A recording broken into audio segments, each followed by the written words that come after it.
You definitely had to have a thick skin.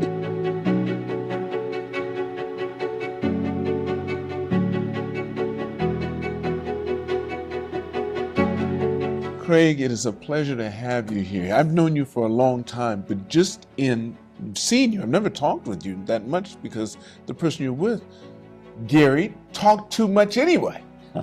Gary Lynch has been on the podcast and he talked a lot, and I hope you see this.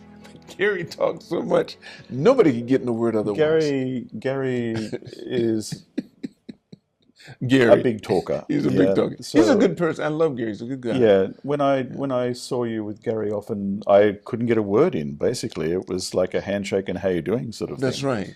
And he'd take off. Yeah. So it wasn't from lack of trying, but yeah. But we have had sort of conversations over the years, particularly in the old club. That's right. Yeah. The old club, that was the place, and the bar we had in that old club was really, the downstairs bar was great. That was, something. There was a time when women couldn't come in that bar. Oh, really? Oh, yes. It was a traders bar, and they also had. I found out all this history, of course, from being, a part of this club. But they had a history in that club, in that bar. We brought it here too, the traders bar. Everyone basically that came over here were traders. In something or another. Of course, they were bringing in lumber, they were bringing in, other kind of things that Japan needed because they would have been wiped out. Yes, Tokyo was completely flattened. Of course. After World War II. Well, that explains the coaster design as well. Exactly. Yes. That guy, he was a trader, drinking up there. And they used to say, as soon as they made their first million, they come in and say, "It's on me tonight." That meant that he did a deal that made him a millionaire. I see. And if women wanted to find their guy, they called the traders. Oh, really? Because they knew that's where he'd be. Because women weren't allowed. You know those black prints we have? Yes. We used to have 12 of those. Right. I think I've only seen 6.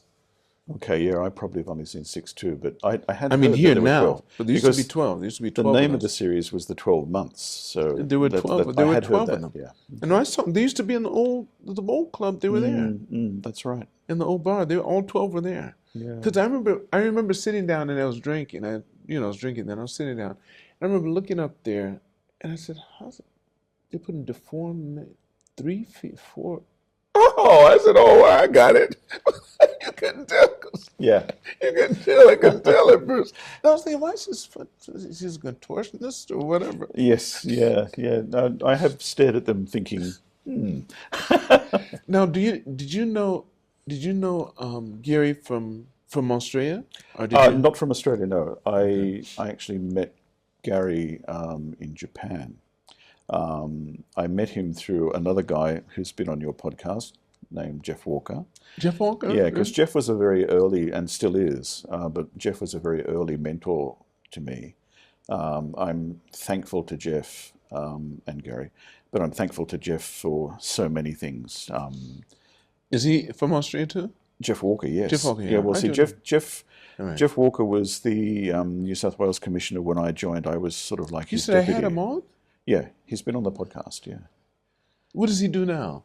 He's retired. I'm sounding really bad. Wait. I may not put this in, but then again, I might, because you need to see the real thing. But Yeah, I don't remember everyone I have out on, because I've had over course. 400 something people now. Yeah. And some people, I've only met them for the podcast. Oh, I see. Okay.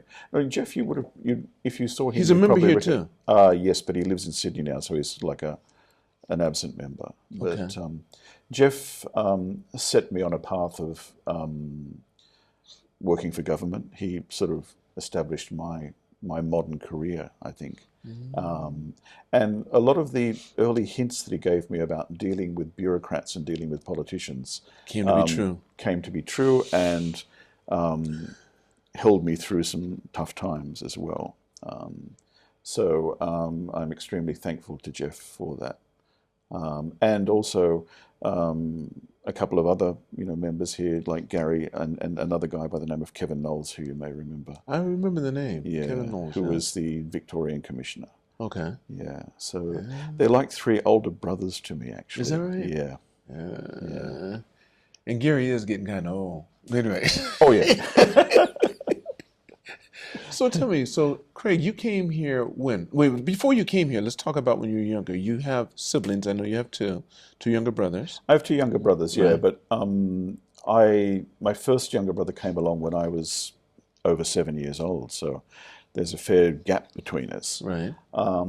And my father was an entrepreneur, I guess, from his early 20s, and had his own company. And so he worked 7 days a week. All the time. You know, all the time he was Did he working. come from a big family himself? 4 children, so not a super big family. Was he the but first? He was the number one, yes. So he was Yeah. expected to Yeah. make sure he went out there and Yeah. do things. Did you know your grandfather by any chance? Oh yes, I knew my grandfather on my father's side very well. He was also a guiding light to me as well. Really? I mean, my grandfather. Were you his first grandson? Oh yes, of course. Yeah, I was the first grandson. Yeah. Well, that had to be neat. Yeah, it was, because he taught me how to use a screwdriver and a hammer and a saw, and he taught me how to build things and fix things and paint things. And Do you remember when he passed? Yes, I do. Yeah, How I old was a were you? teenager. He was 80. You've really got me here. Okay. Maybe 85, 86. What'd So you call him? What'd you call him? Pop. Pop? Yeah, Pop. Call him Pop. Okay. Yeah, that's an Australian thing, I think. Pop. They call the grandfather Pop and Nana. Yeah. Pop and Nana. Yeah. Okay. Yeah, that still flows through, I think. I know in the US, Pop is dad. Right. Yeah, but in some places anyway. But yeah, he was always Pop, and I he might have was. my grandchildren call me Pop. That's interesting. Why not? Yeah. Pop. This we get that. A friend of mine, an Australian friend of mine, Pop. Throw people off. They won't be able to figure it out. So you Aboriginal? No. But you remember, you belong to the Beef and Burgundy too. Yeah, I belonged to the Tokyo B&B. I was the wine master of the B&B for 13 years. During Gary's term. During Gary's term, yes. Yes, Gary was the president. He wouldn't during have- all yeah, of that the whole all time. of that time. But I was the wine master for 13 years, and I originally took on the role of wine master for selfish purposes, in order to promote Western Australian wine, because that was connected to my job. Oh, beautiful. And it actually got to a point where when I would introduce the wines for the lunch that day, and we used to have these networking lunches like once a month, when I would introduce the wines for that lunch, someone would sing out from the back, another Western Australian wine. So of course. Complaints. You guys were brutal. I went to 2. Right. As Pete's Aborigine cousin. Oh dear. And we went in there, and I remember, because you had different people destroying the wines every month or whatever. Yes. And this guy was from New Zealand. Mm-hmm. And he stood up there, and before he could get a word out of his mouth, all of you guys went, bah, bah. And I said, what? And he was trying to be serious. You guys go, bah, bah, and would not give him a break. Yeah. You had to have a thick skin to be a part of that group. You definitely had to have a thick skin, and you also had to be well connected. Otherwise, you would be ostracized. You'd be beat up big time. Yeah. But I was a little bit apprehensive when I first joined that club about what it was, because I'd heard these rumors. It wasn't anything like that at all. And the rumors that go around about it being some boys' club of bad behavior were just not true. No, it isn't. No, it's really, the humor is hard. That's what I'm saying. Yes, you guys will not don't come in there with one ear bigger than the other. No. That's the last thing you want to Exactly. do. Because they will talk about it. If your eyes are lazy, they will beat you up with Here's a perfect example. Gary is not the tallest guy in the room, and when he would stand up to make his speech, someone would always say, "Stand up!" I know. I remember that happening. I said, you guys, but it was all in good humor, and I remember I stayed out one time all evening, because you start early, but then sometimes you take it all the way through and you go someplace else. It's not the same place. I like the fact that you did different places all the time. Yeah, very rarely I would stay all the way that through. because I did it one time. Yeah, I'm just not that much of a drinker and not that much of a party guy, you know. But I enjoy the camaraderie very much. It's so nice, yeah. Yeah, and also that B&B was very good to me professionally as well, because it provided me with a lot of connections that you wouldn't have had otherwise. I wouldn't have had otherwise. Yes, exactly. And do you still belong to the B&B? No, I don't. No. Do they still have it? Yes, they do. Who's the president now? Do you know? Andrew Chapman. Who? Darren was the president. Darren Morris. Was, I know. I had him on the podcast 3 times. Yeah, up until Exactly. Up until the end of last year, Darren was the president. Now a guy called Andrew Chapman is the president. Okay. Is he a member here by any chance? I don't know. Andrew Chapman. I don't think so, but I could be wrong. Is he a younger guy? I don't know. He's probably the youngest president the club has had for some time. Sometime, yeah. Yeah, I think he's younger than Darren. Yeah. I knew right away when we said we were going to bring Darren in here to be the general manager of the club. I said it's going to be a good time because he's not going to deal with it. He's not going to worry about the nonsense that comes around. You have to, if you're going to be president of B&B, you can handle any organization you come over. Yes, Darren is an extremely professional person. He is. His etiquette and protocol sense is unsurpassed, impeccable. Right? It is. And coming from the hotel industry as he did. Yeah. He was perfect for the job. Wasn't he? Yeah. I think he's by far one of the best we've had. I'm sure. The way he handled himself, that's why I didn't mind having him on. I had him on the podcast 3 out of the 4 years he was here. He came on every year, and he'd give an update about what he was doing and everything, and we talked about it. That's good. Well, I'm glad to hear that. And I've actually seen a couple of them, and it's interesting. But, Darren's a very natural speaker as well. And yeah, again, I've known Darren for longer than he was president of the B&B or longer than he was president here when in his very early days in the hotel game here in Japan. Okay. From that time, before he went to Korea. So you told me, we talked a little bit yesterday, and you told me that you first came to Japan at the age of 15. I was 15, yeah. I came and I was here for 6 weeks at the end of junior high school, which was a very interesting experience. There are certain things I remember about that time, that the Australian dollar was 400 yen was one, which made everything very cheap. But something that still I find uncanny and, well, from an economic perspective I understand it, but I find it uncanny, and it's something that I still use as a point of interest to tell people. In 1976, a liter of milk in Tokyo was 200 yen. You came here in 76? Yeah, it was 76, yeah. That's the year I got out the Air Force. I'd been here 2 years by then. I came in 74, got out in 76. Okay.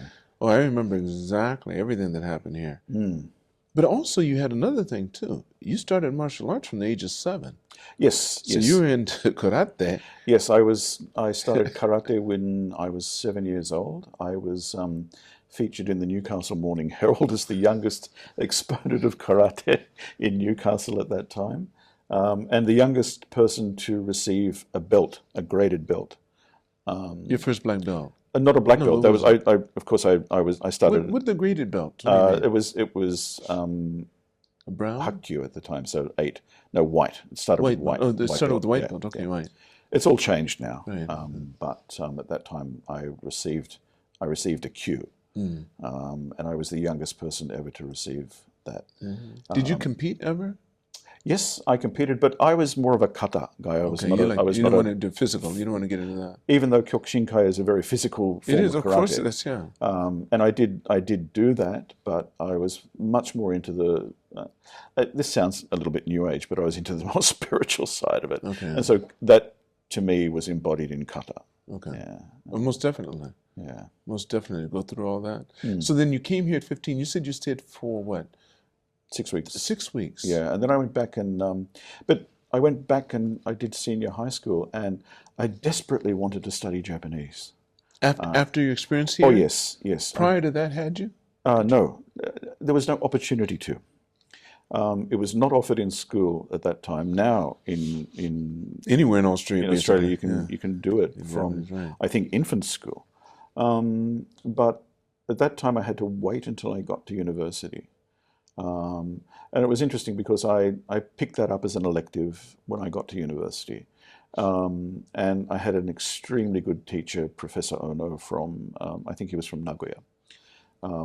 Excellent teacher. But because it was Japanese, there was a small number of students in the class. And all of those, I think there were, when I got to graduation year, there were only 7 of us left. And all of us went on to do something in Japan. And they're still around. Do you keep in contact with any of them? Not so much these days, but amazingly, I've run into them in Tokyo at times, There's a guy called Sean Stevenson who I ran into in the middle of Shinjuku Station once. Didn't know he was in Japan at the time, and he didn't know I was in Japan at the time. Different people I've run into, and they've all gone on to do something with Japan, I think, which is interesting.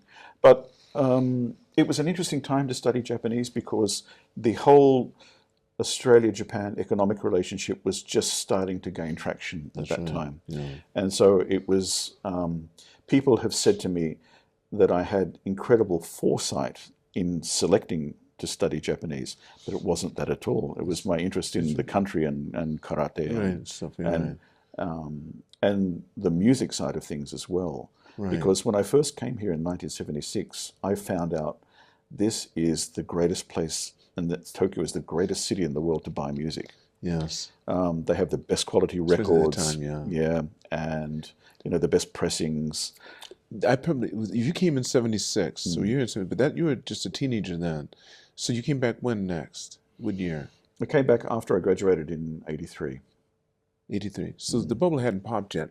So you remember in Akasaka? Oh, that was boom time. Right, of course. There's still money everywhere. Yes. When you went, and more bowling alleys you can imagine, because they were there were a lot of bowling alleys, yes.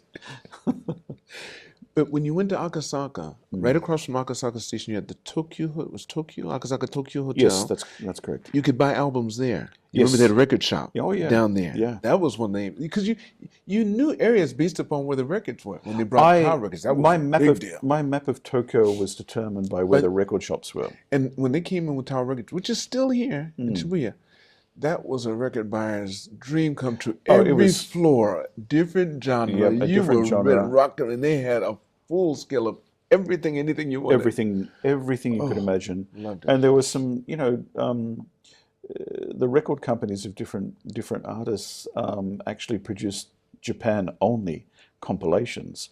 I remember the first time I was here, I picked up a David Bowie compilation, a Lou Reed compilation that I'd never seen anywhere. And you wouldn't get them anywhere. No, and I took those back to Australia, and my friends were amazed. Absolutely, this is an RCA album, and only in Japan. Wow, that's right. And we talked about how they were packaged too at the time. Oh, the packaging was beautiful. You had thick cardboard. And inside there you'd have the album, which was also covered in plastic. Yes. The plastic sleeve that you could take out. Yes. Not the sleeve, but you could take it out. And then you had all the artwork inside there, and they had usually the words to the stuff. The words to the songs, Sometimes if they'd been transcribed, they were wrong. But, right. That's true. That's true. Yeah, but if they made the effort to get the lyrics from the artist, they usually do a pretty good job. They do a pretty good job of it, and the vinyl was such good quality. And I later learned the reason for that. The reason for that was different countries use different methods of expanding the raw vinyl, and America and Australia were notorious for expanding it as far as it could possibly go. So it would warp quick. It would warp quickly. The quality would decrease, and Japan would make from whatever the normal amount of vinyl was that was used to produce whatever amount of records at the time. Japan would make the least amount of records from the largest amount of vinyl. That's why they were thick and heavy. And mine are still beautiful. Oh yeah, and they'll last a long time. Yeah. Wow. Yeah. That's neat. So music was a big thing for you. All the music. Do you play any instruments? I don't. I've tried to play things over the years, but I'm just not particularly adept at musical instruments. And I'm in complete awe of people that are. One of my great friends is an English musician. He's become a great friend by the name of Bernard Butler. And he is one of the most incredible guitarists I've ever come across. And it's amazing because when I hear him play, or if he's playing on someone's record, I can immediately tell it's him. Yeah. Some people have that signature sound, whatever instrument they have, you can tell if you listen to them. It's like a Miles trumpet or a Coltrane sax or something. You know right away. You know right away that has to be them or someone. And you can tell the ones that try to fake them too, because it's not the same sound. Right. It doesn't work. Well, Wallace Roney was never going to be Miles Davis. So tell me, so you came here the next time you said was in 80, 83, yeah. 83. Yes. Now, did you come over here because of your job or because of the job you had, or did you? No, I actually, I came to get a job. I came here on the promise of a job, actually. And that was through my professor at university in Australia. But it actually didn't pan out because the job was in Ube, and I came back to Tokyo, and I was going to, find my feet in Tokyo for a couple of months and then travel to Ube and work for this company. It actually didn't pan out, and I ended up doing totally different things. I did many odd jobs, translating. I did. I actually, at the time, Sanrio had the contract for Peanuts, and I actually translated Peanuts cartoons. Was that right? Comics. Oh, Yeah. So you mean Peanuts? I thought you meant the product No, Peanuts. no, Oh, you the mean Charles Schulz. Charles Schulz for Yeah. Peanuts. Okay. And that was really interesting. I would think Of so. course, I worked with a Japanese person to do that, but I would give her the context of a lot of the word idioms and things, and and I learnt a lot from her because she would tell me what that was in Japanese. Right. So Were you pretty proficient when you came back in '83? I see. In university in Australia, you learn a very, very formal. You basically learn keigo, and you learn how to read and write. It's a little bit like English education in high school in Japan. You don't really learn how to speak, but you learn how to read and write very well. Right. So I had the grammar down. Okay. And Japanese grammar, to me, has always been much, much easier than English grammar. But I had all of that down. And then it was just a matter of transferring that to conversation. So I could understand what people were saying. It took me a few months to become a confident speaker, I think. But once that took off, it was quite quick. And I was never afraid to mix and mingle with Japanese people. And I almost purposely avoided foreigners because I'd seen so many people fall into that trap. They come here and they do nothing but speak English, and so and by virtue of where I was living out near Kichijoji and you're in Kichijoji. Okay. Yeah. I lived in Mitaka. Oh, well, I was in Mitaka. actually I was in Mitaka-shi, but close to Kichijoji Station. You're right. And again, Kichijoji was a record paradise as well. It was. There were shops had there everything called there. Disc Inn. Disc Inn. Yeah, just behind the station. Okay. Yeah. Kichijoji. Yeah. Because they had the Marui Right. department store. Yes. And that little area. I used to go to the movie theaters there. They had great movie theaters. The Baus Theatre. Right. That was nice. Yeah. And then you had the park right by there and the zoo, if you walk down the street a little bit further. That's right. Yes. The whole area.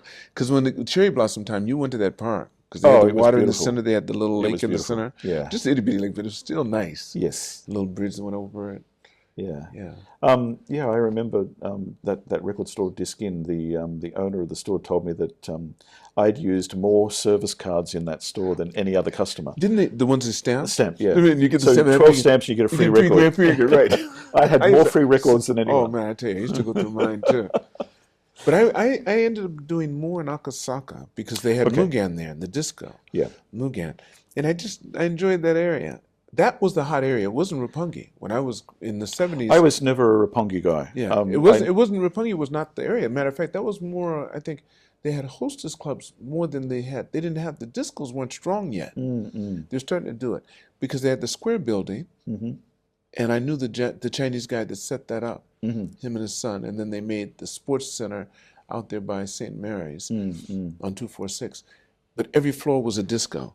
Oh, wow. And different genre. Oh, the square building. Yeah, it was the square building. See, I'd never been to one of those kind of clubs until I was doing some work for Berlitz. And one of the things I did, I remember the guy, I'm sure he's long passed away now, a neurosurgeon by the name of Dr. Sato. And he was going to give a keynote address at a conference in Switzerland. And one of the things I was charged with doing was coaching him on how to speak, where to pause, how to pronounce the words properly. He had the speech. I corrected bits and pieces of it, of course, but how to get him to deliver the speech properly. And I guess he was about 50 at the time. but I think he took a bit of a liking to me, and he realized that I was really trying to help him, and he was a medical professional. He was quite wealthy, and so he would say to me, "Let's go to this club in Ginza or in Akasaka." Ginza's different. That's a whole different thing. Yeah, but I'd never been to these places before, and it was quite an eye-opener for Tell me me. about it. And I realized that the people that worked there were also very smart, yeah. Especially if you went to Ginza and you went to the hostess club there. Oh yes, yeah. And I mean, there was nothing untoward about it at all. Not at all. That's why I went there with a lawyer that helped me set up my first company. And the woman they had sitting next to me, very nice in a kimono, and then they had some girls in modern dress, and they were all pleasant. They weren't. You didn't feel any. You didn't feel uncomfortable in any kind of way. No. And sex never. was not a part of the issue. Oh no. It was just companionship, someone to talk to. Yes. English flawless. Yes. But although I spoke to them in Japanese. Yeah. I was with Dr. Sato, and he said, "Oh, this is Craig, and he speaks Japanese, so you can speak to him in Japanese." And so I found that they really sort of told me a lot about their lives, Right. and that they were all quite nice people, So yeah, I did a lot of odd jobs with sort of burlettes being at the core of that. Within what period of time are we talking about? This was 83 to 87. Okay, so in the 4-year period, you did a lot of stuff. Did you ever have any thoughts, well, I want to go home? So I went home in 87. You did have that thought. Yeah, I went home in 87. Why? Because you what happened? Because Well, you were bouncing around too much? Or? No, it was. I guess I missed my parents a little bit as well, and they I were know getting that up in they age, I know that they missed me, and so yeah, and so when I went back there, I got a job with JTB, Okay. and they were just starting to really take off in Australia. Okay. Because the Japanese tourism boom was starting. I mean, eventually it got to 1 million tourists. It's only about a third of that now, but it got to 1 million tourists per year. And they also opened an investment company called TP Oceania. And so I was doing some work for them. And I was also being sent back to Japan because I had the linguistic ability. They would send me back here to attend conferences and meetings and whatnot. And while I was back here, I think in maybe around about 1989, I met the president of a company in Osaka that said, he got talking to me and he said, "You sound like you really want to come back here. Why don't you come and work for me?" And so I came back to Japan, but I was in Osaka. But you were really starting to feel that after 2 years in Australia? You really felt like, nah. I felt I had, with JTB, I felt I'd gone as far as I could go. And I didn't really feel that the tourism industry was my industry, even though I enjoyed it. And it has a reputation for being the party industry, and it certainly is. And I learnt a lot. But I wanted to get into something a little bit more academic, I guess. And so you really like school a lot while you were in school? I love school. So what part of it? The academic side, obviously, but what kind of books do you like to read? So many different things. But what do you go to? What's your go-to when you really want to feel good? When I really, well, do you mean fiction or non-fiction? I don't know which one you prefer. Well, I like a lot of Japanese fiction, of course. And I started out, when I was first here in 1976, I started out liking Mishima, as many people do. Okay. And I went through everything. And then I got to Kobo Abe and, Kawabata, many different people, Moriogai. And you're doing all this in Japanese? You're reading the kanji? Not or at first. the At first I was reading the translations. Translations. And after university, I switched to Japanese. And I realized how bad some of the translations were of these books, which is, not a slight on the translators. But, so, yes, a lot of Japanese. And then I moved on from there. I got a little bit I guess, jaded with Japanese literature because it had very similar themes running through it, which I became very familiar with.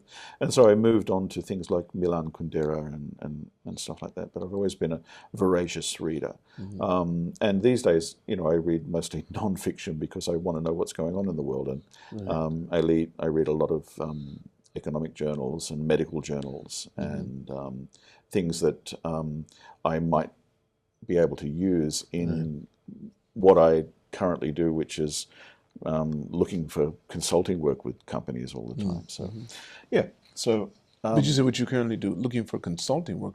To consult on what? Anything to do with Japan. Anything. Anything Literally at all. anything. Anything. I found out that I I seem to have a pretty good general knowledge of pretty much anything that Japan excels at. And so if I need to deepen that knowledge, well, then I'll just read about it. And that has assisted me to be able to consult with companies or advise them. When did you start becoming one of the representatives for Australia for your, was it Victoria? Not Victoria. I started with New South Wales with New Jeff. South Wales, Yeah. I'm sorry, yes. New South Wales, you became the representative here. I did become the representative after Jeff left. I was the deputy. And then when Jeff left, he went back to private. How long was Jeff here? Oh, Jeff was probably the representative for New South Wales for 10 years, maybe. 10 years. Yeah. And you were for 15. Well, no, I was with New South Wales for 9 years. Oh, 9 years, okay. Yeah. The last 3 of those, I was running the office after Jeff left. And then it was quite interesting because when I was doing the New South Wales job, someone from the Western Australian government, a guy by the name of Bob Fisher, who was a really, really interesting guy, came to Japan, and as part of his review of the Western Australian office, because they were changing their leadership, he spoke to all of the other state office heads, and he spoke to me in New South Wales. And he went back to Perth, and after about a month, he called me up and he said, "You don't sound all that happy with New South Wales." And I wasn't, because I didn't feel that they were putting enough effort into the relationship with Japan. And they'd taken the office down to what was only 2 staff at that stage, which is, you know, not critical mass. Okay. Yeah. And he said, "Our job's opening up. Why don't you put in an application?" And I did. And I got the job, the Western Australian job. Okay. Yeah, which was a lot better for me because you know, the Western Australian job was centred on natural resources and, you know, big ticket trade items and big investment projects. Okay. And that really suited me. And now, so your job, when you're doing that, when you're a representative, because I think every country has that. Basically, they have somebody in a different country that they want to get their project in. It's like their surrogate chamber of commerce. A little bit like that, right? yeah. Because they just have a guy they can go to, it's a direct line. Yes, and you're certainly not a run-of-the-mill bureaucrat. You actually straddle the space between the bureaucracy and the private sector. And so you become almost a consultant, a market consultant. Right. So when people referred to me as a bureaucrat, I would sort of say, "No, wait a minute, that's not really correct. I mean, I came from the private sector, and what I do now is involved with the private sector, investment, trade.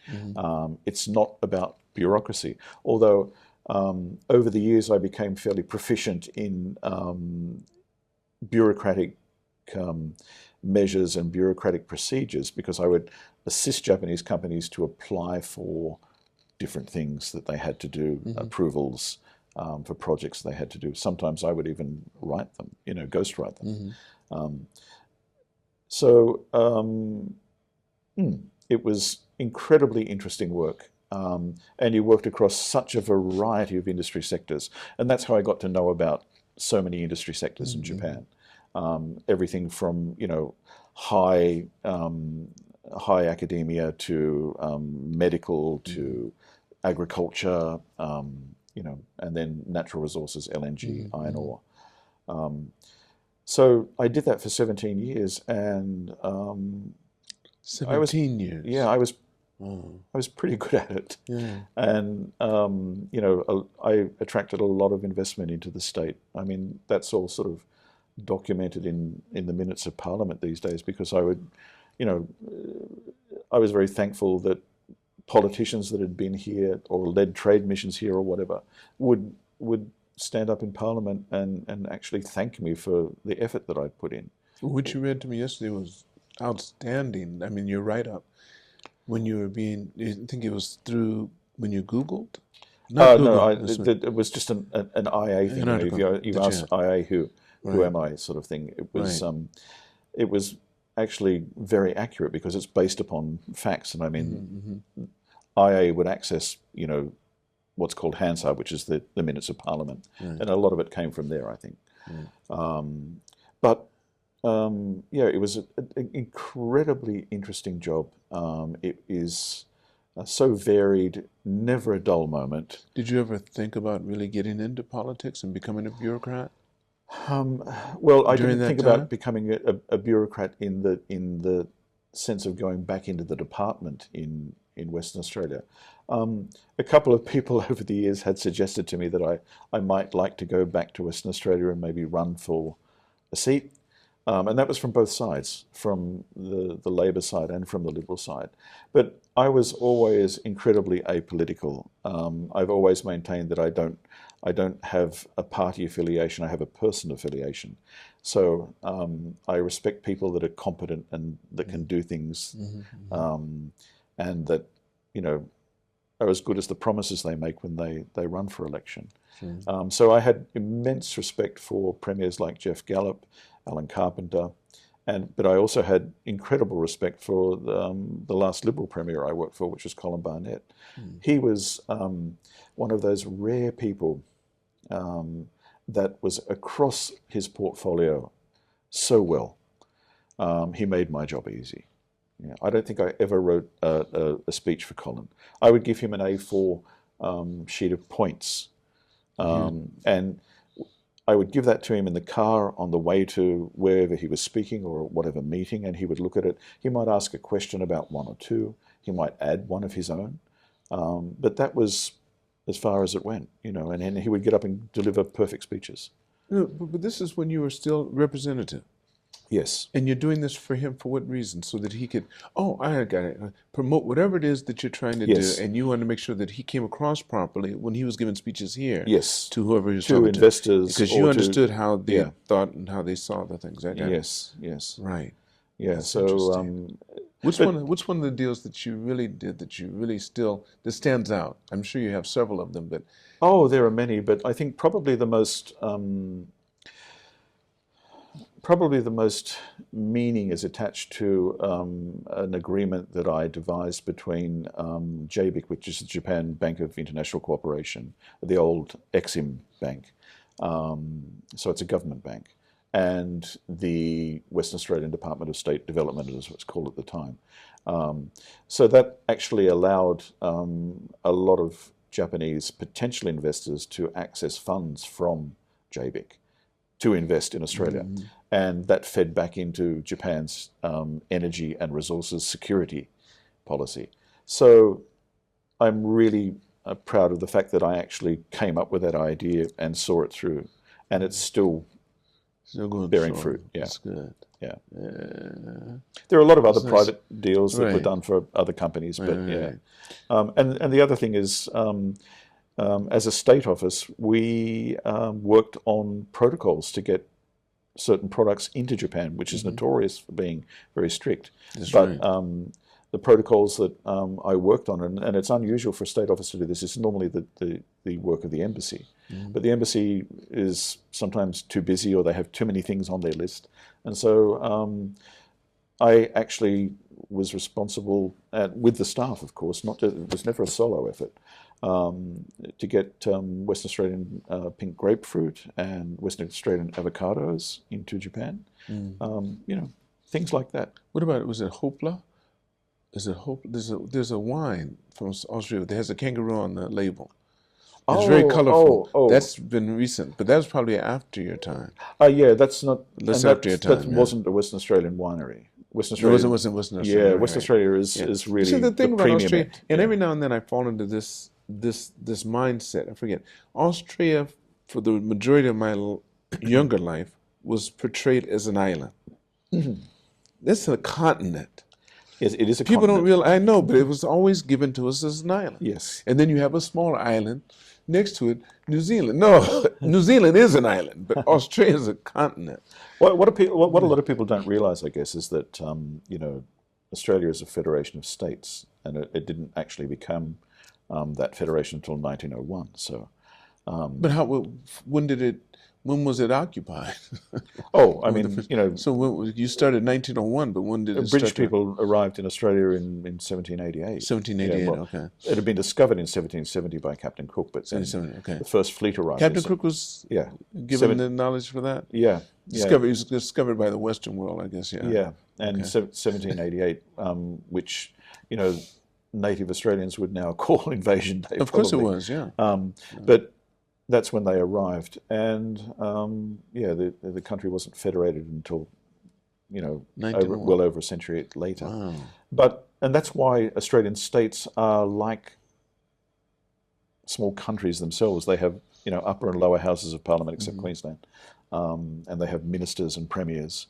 Premiers are not like Japanese governors or American state governors. They have far wider-reaching powers than is that right? Yeah. Much more. Yeah, because it was a federation of states that came together. So these were like small countries, Yeah.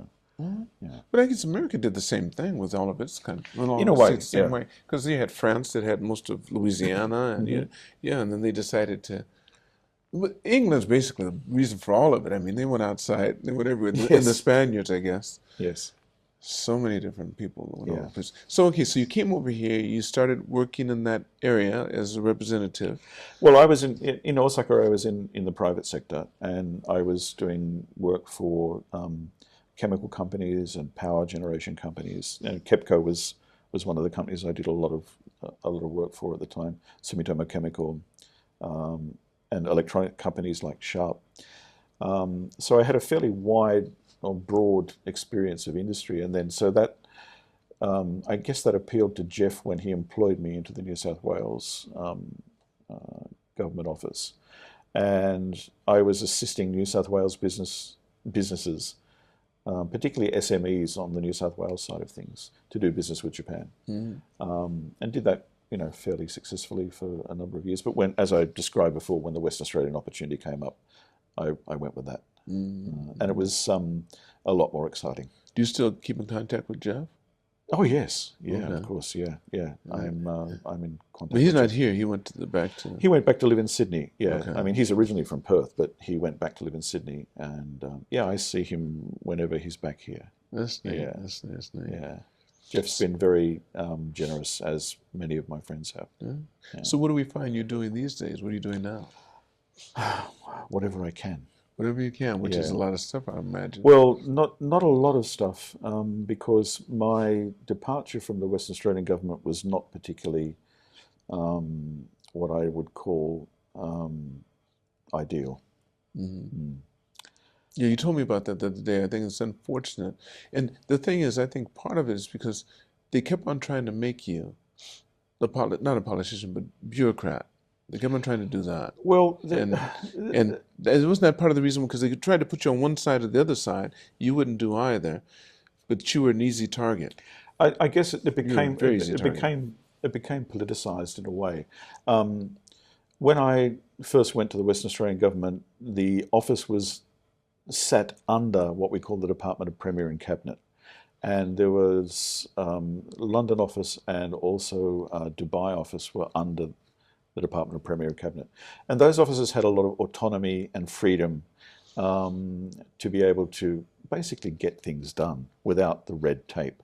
We didn't have to go back through the department. We would contact ministers' offices and contact industry associations. We would contact companies directly. And so we were quite independent in that respect. And it was no coincidence that those offices were the most successful offices in getting things done, except for maybe China, because China was booming anyway. And the other offices belonged to what was then called the Department of State Development, and, caught up in all kinds of bureaucratic red tape and nonsense, and they could only go back through the department if they wanted to contact a minister. The commissioners, the heads of the overseas offices, were never allowed to speak directly to the minister's office. And you didn't have any of those restraints? I didn't have any of those restraints, no. And consequently, we got to know the ministers quite well, and other politicians. And okay, so delegations would come from Parliament as well, and that was sort of, they were like friendship delegations, but they would also promote their own areas and do work on behalf of their own constituents.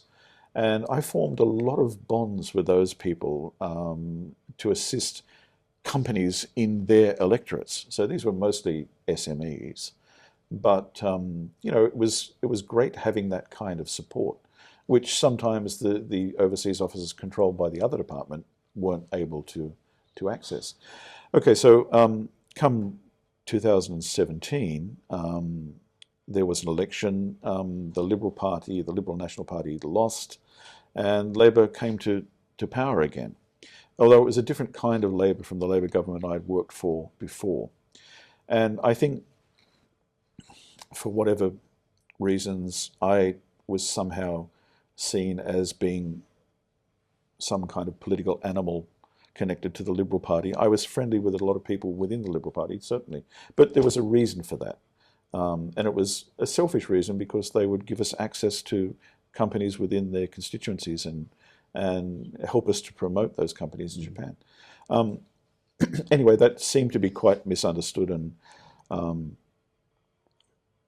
Labor government also decided to put all of the overseas offices in with state development, so we were taken out of Premier and Cabinet, where we had that freedom that I described before.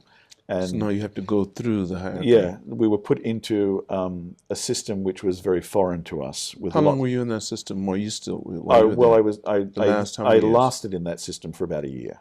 That was it. Yeah, because you just couldn't do it. Well, actually, the reason I was taken out of that system was because there had been a mistaken overpayment of one of my allowances over a period of time.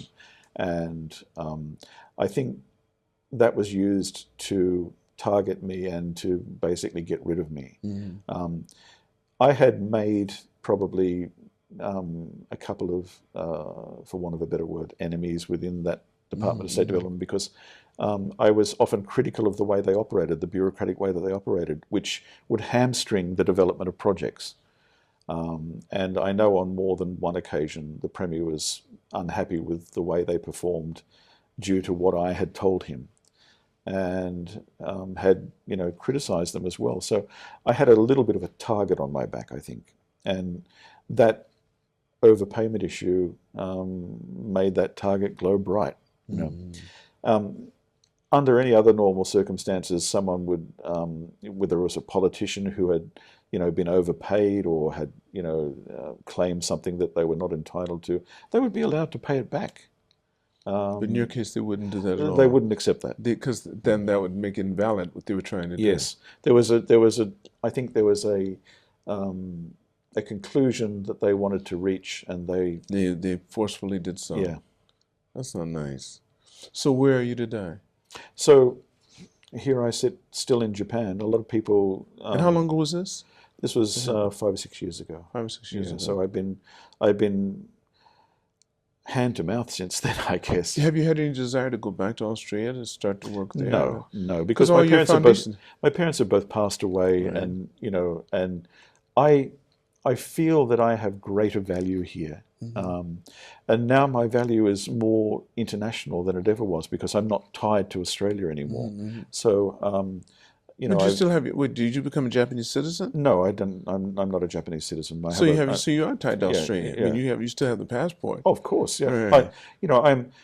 Sometimes people ask me why I'm so, and I write about Australian politics and I write about Australia, and sometimes I'm a little critical of things that happen. You can be. It's your family. Well, exactly. And the reason I write about those things and the reason why I'm critical is because I care. Yeah. Because I love my country. Right. Some people see it the other way.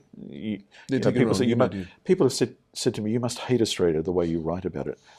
Completely the opposite. I have yet, Craig, to find one Australian that didn't like his country. I love my country. I mean, really, I haven't found. When I went there, I found out why. Yeah. I went to Sydney. Well, first of all, it's on the same timeline as this. So I went to Sydney, got there, and I'm, first of all, very sensitive to people. I think I can tell, I can feel what's going on.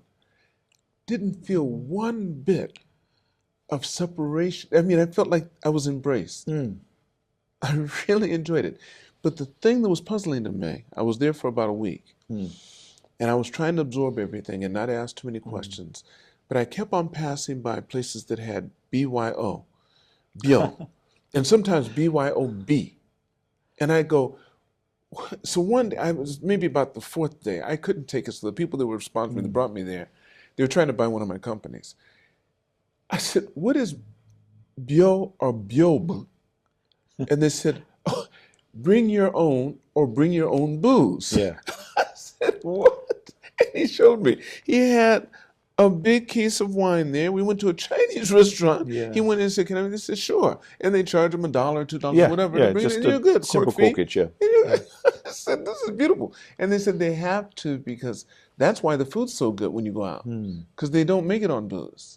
They don't make any money on booze, so their food has to be good. And food has to be great, yeah. It was good. I mean, I enjoyed the time there. It was just, Yeah. the weather too. You have nothing not to like. Yeah, exactly. Oh, I guess that system developed because the difficulty in getting a liquor license for some of is it these really restaurants. difficult? Yeah, I think I'm not sure now. okay. I haven't lived in the country for a Yeah, long all your time. adult life's been here, yeah. Yeah, so I don't keep up to date with things like that. I keep up to date with politics and the economy and whatnot, but not so much things like that.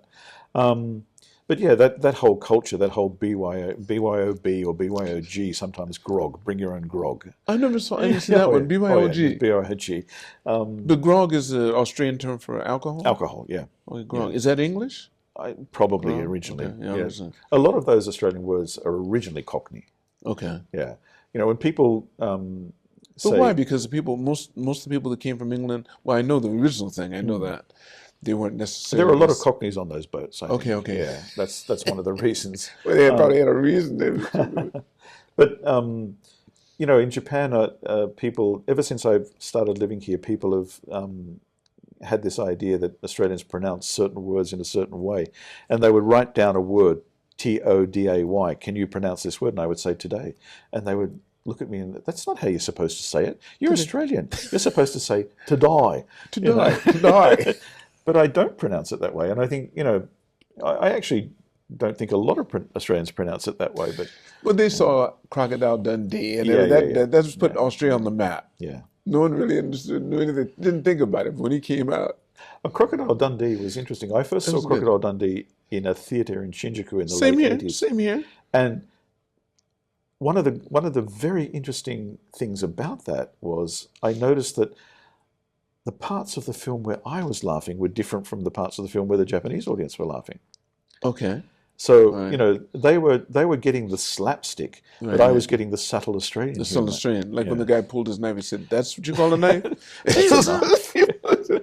Now this is a knife. And he didn't take anything personally, No, no matter what anyone said. No. And he just dealt with it. yeah. Paul Hogan, the guy that He was originally a painter. I think his job he was was to he was paint homes. Sydney Harbour Bridge painter. Right, that's what I Yeah. thought, yeah. And he appeared on a talent show on television, and it all sort of... Is he still around? Is he still He's still around. He's actually gone... He lived in the United States for a long time. He's actually gone back to live in Australia. I actually have a lot of respect for him. I think he's been me too. Yeah. a really wonderful Australian icon. He brought Australia to the forefront, no doubt about it. Yes, yes. I think he did 3 of those Crocodile He did. Dundees, He right? did do 3 of them, yeah. Did 3, yeah. But he was an icon in a very personable and friendly way. Oh, yes. And there was no misrepresentation. None. Apart from calling prawns shrimp, but that's Right. that was only for the American market. Shrimp on the barbie, yeah. But he's, and I think he did a lot of those Australian tourism Did you ever meet things. him? I've never met him. No, Okay. no, unfortunately. But you I'm could sure hear. You could hear. Yeah, you could. I've met a lot of people because at of the embassy. you loving music the way you do. All Yeah. the people you've met through that you could have met no Oh, other yeah. way unless you were here. Basically, well, one of the other great things that has kept me here has been the music industry. And when I came back here in the 90s, I was very fortunate to be introduced to a guy called Ray Hearn, who has a company in Japan called Beat Inc. and has been very successful, and who currently is managing Brian Eno, among other various things that he does. I mean, he's an incredibly smart and successful entrepreneur. But yeah, Ray got me to sometimes come along and just be an interpreter or whatever, and be backstage. And I got to meet so many interesting people, and people that whose music I already loved. No, tell me what he does. Sorry? Who's the person you mentioned? Ray Hearn. Okay, so he's basically a music industry guy. Okay. And he does management. He has a record company here in Japan. Mm-hmm. And he's involved with Warp Records in the UK and all other kinds of people. But I think his main gig at the moment is managing Brian. Okay. And I got to meet Brian through Ray, and actually spend some time with him at the Fuji Rock Festival. Mm. And what a lovely guy he is, really, really unassuming, really easy to talk to. But I got to meet so many people through Ray, legendary people like John Hassell and Harold Budd, and Bill Nelson, Brian Eno's brother Roger, so many people that I had already admired. Did you ever try to, once you did leave from there, I'm just curious, did you ever think about any retaliation towards them somehow? Because was it too big a group? Was it one individual or a couple of people that you could focus on? It was led by the Labour government. And okay, so it's different. Too big for you to do anything with. There's nothing you could do with. Yeah. Well, the old adage, you can't fight City Hall. There you go. Right. Because they have an unlimited supply of our money. Exactly. But I did lodge a formal complaint with the parliamentary inspector about what had been done to me and how I'd been misrepresented. And he very kindly took that on board. He listened to what I had to say in great detail. And at the end of 2023, he issued a corrigendum which debunked much of what had been said about me. Some of it was outside of his realm, right, okay. But what he could do, he debunked a lot of it. Now, you throw mud at someone, it sticks. Washing it off is the hard bit. Mm-hmm. And so washing off what had been there for years was hard. Some people have paid attention to that corrigendum, some people haven't. Mm-hmm. Unfortunately, the people that were making the accusations refused to correct them. Mm-hmm. So I'm still, I guess, trying to get that corrected. The thing I've found, because I've had people try to defame me as well, and I've found, first of all, I try not to give it any energy, any more than it needs, because the more you focus on it, it's like saying, if someone says you did something, as soon as you deny it, that's a sign of admission. Yes. In a way. So, but if you say nothing, if you're Martha Stewart with it, you might spend some time, hardship, but you'll come out looking good. Yes. Martha Stewart, she was perfect. They said, did you do it? She said, I'm not. She didn't comment either way. Either way. They said, we found it to be this case, and you had insider trading. She didn't say a word. She spent her time, came out good shape. Yeah. Takes her car up to a private plane, gets some big waves, and she's gone. And went on to big fame after that. Indeed, greater than it was prior to that. Indeed, she did. So in fact, the recent documentary about her, I found some strength in that. Isn't that something? Yeah. So that's what I'm saying. I find what's worked for me in the respect that I know there are times that if I had taken the bait, because they're trying to fight you based upon their ground, but not something they're starting. So they have the advantage anyway. Of course they do. Yes. Right? Yeah. They have the advantage. They wouldn't come at you unless they knew they had the advantage. So you have to wait, and you can't do anything. Okay, you win. So, well, you can't do much then. Yes, indeed. Immediately after I was, I spent some time, I think, in fairly acute but not clinically diagnosed depression. Did you? I can imagine. Yes. And on medication. That was to deal with it. It wasn't until I took myself off that medication that my head became clear. How long were you on it? Oh, about 18 months, I think. And what did it do? It made you feel what? Just made you not feel? It made me not feel. Okay. It really severely affected my memory. So you were in days in a fog, kind of I like you're was just like I was in a fog almost, really. yeah. And I was trying to deal with the aftermath of that situation where they were trying to get me to do things and sign things and whatnot. And I don't remember any of that now. But this is all before you had kids or after you had kids? After, yeah. So how'd you deal with your kids? Well, You what can don't. you tell them? Right, What right, can of you tell course, them? yeah. You've got to. So now, I do fight against this, I guess, and I do try and get things corrected. And a lot of the things I write are for posterity, because when I'm not here, that's what remains, That's and right. that That's they right. can directly access what I was thinking, what I was feeling. It can be seen and it can be read. They don't have to look at media or sensationalism or hearsay or rumor, listen to rumors. They can get it directly from me. From you, right? Yeah.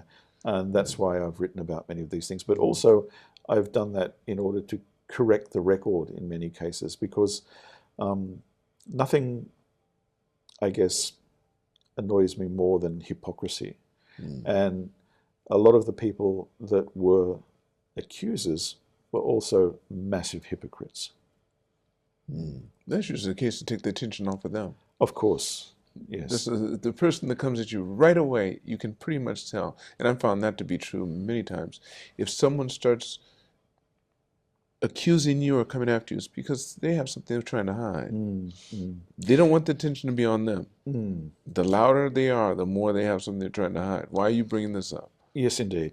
The person that took my job away came from a department where she had been heavily criticized for incompetence and for her, lack of intelligence in dealing with problems that had arisen in that department. And so I heard later from people that she had actually said, when she arrived at the department where I was, I provided her with a great opportunity to make herself look good. I see. Oh. Yeah. Finally, she can get some of it cheap, Sure. but at Yeah. your expense. Yeah, and That's not nice. I had heard that people had opined that maybe it was a little bit heavy-handed, and maybe she agreed with that, but it was all too late at that time, and they're not going to admit mistakes after they've made them. So if people wanted to contact you to do things, which you still do that, right? If people want to get into Japan, and they don't have to be Australian at all, do they? No, not at all. So Not no at matter all. where it is. Yeah, I mean, And are I've there done any? done some consulting work, but only one-off jobs, Right.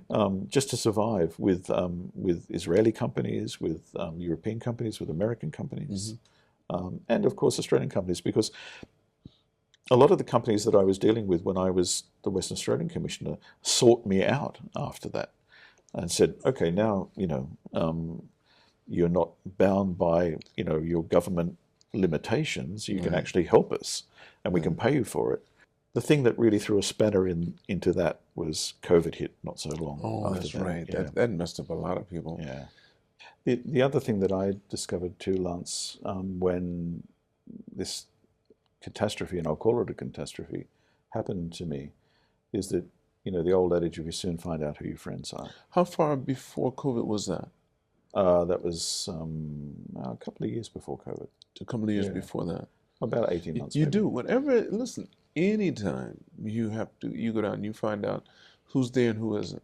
Yes, and, a couple of people that looked the other way and ran the other way, in some cases, surprised me. I thought they were friends. Or started blaming you and believed what they were hearing. Yeah. Oh, yes, yeah, that surprised me. Whereas if they had just come to me and said, what's this all about? Which they should do. I mean, a few people did do that. Of course they did. Yeah. Yes, of course they did. And because they knew. They'd probably been there. A few people didn't need to because they knew me anyway. Yeah, right. But a few people did come to me and ask that. I actually I thought in 2017 when the Labor government came back to power, the person that became Premier was a fellow by the name of Mark McGowan. And I'd known Mark for many years as a minister in Jeff Gallup's government in the early part of the 21st century. He was a junior minister then and got along really well with him. He was a genuinely nice guy. And he rose to the level of being the leader of the Labour Party and then to Premier. What is missing from what happened is that when this was presented to him, I really wish that he just picked up the phone and said, "What's this about?" Which some good leaders do. Some good leaders will do that. They will. If I'd been given that opportunity to give my version of events, you could have avoided all maybe this. it could have been avoided. I don't know. But that never happened. So, yeah. It's always sad to be the person who picks the small straw, you know. But they say whenever one door closes, another one opens. Yes. And for every action, there's an equal or greater reaction. So nowadays, if people want to contact you now, you take on jobs.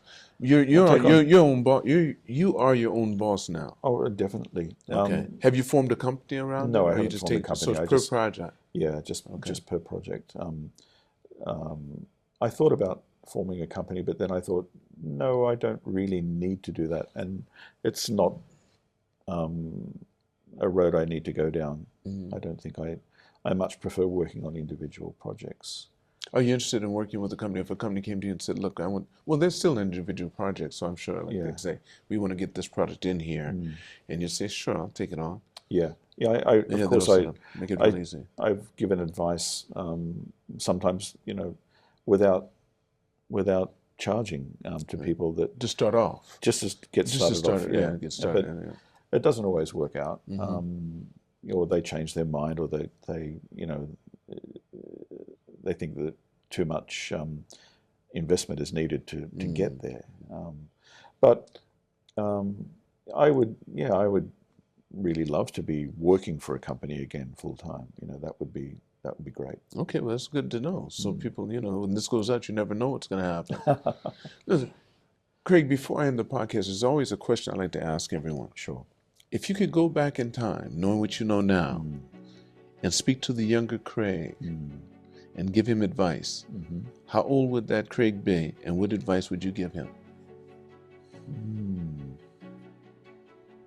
That Craig would probably be around about 30. And I would give him the advice that he needs to look behind everything that's presented to him to see what's behind it. Don't take everything at face value. Don't be so trusting of people, even though some of them deserve your trust, but still just be a little bit more cautious in how you accept things. That would be the advice I would give, I think. It's always really great in retrospect, isn't it, to look back and think, sometimes I wish I'd have done this that way or this way. If I often think if I'd only noticed that what was basically an accounting error, and which many people had oversight of, not just me. If I had only noticed, or I wish that someone had noticed it, none of that would have happened. But that's not the way it worked out, unfortunately. I always think there's a purpose for everything, and I like to think it's a good one. Because we're on this journey, all of us are on this journey called life. There's only one thing we have to do. That's die. Yes. And it's going to happen. So you might as well party until it does. Might as well figure out what you're going to do. Craig, I want to thank you so much. Thank you, Lance. Wonderful. And this won't be the last time. We'll do it again. You're going to be here. We'll be in Japan for a lot of times. Sure. Yeah, I'd certainly like to do a part two. That's good. Well, I want to thank all of you for watching or listening to this podcast. And never forget, it's all on loan, so continue to reach for the stars. Because you're too blessed to be stressed.